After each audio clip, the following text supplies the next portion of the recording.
মানুষ কত বিঘত দূরে সরে গেছে, কেউ সেটা বলতে পারে না, ঠিক কিনা? এই জন্য আল্লাহ বলেছেন, গোলাম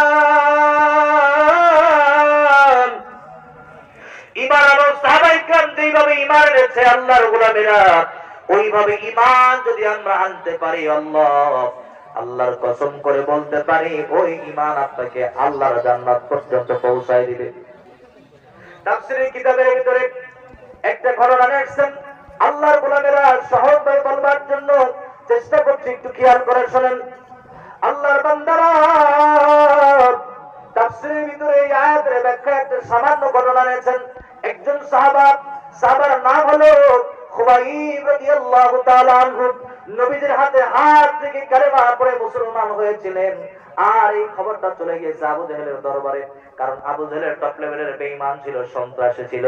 তার টার্গেট হলো যারা ঈমান আনবে, আমল করবে, তাদেরকে বাঁচতে দেওয়া হবে না, বরং ফাঁসির কাস্টে পর্যন্ত হলো ঝুলে তাকে নির্বংশ করে দেওয়া হবে, দুনিয়া থেকে বিদায় করে দেওয়া হবে। আল্লাহর গোলামেরা খুবাইব রাদিয়াল্লাহু তাআলা আনহু রাসূলের প্রিয় একজন সাহাবা, ঈমান গ্রহণ করেছে, ঈমান এনেছে। এই খবরটা টপ লেভেলের সন্ত্রাসী বেঈমান আবু জেহেলের কাছে খবরটা পৌঁছে গেছে। আবু জেহেল আর দেরি করে নাই, দ্রুত বেগে আসলেন। আসার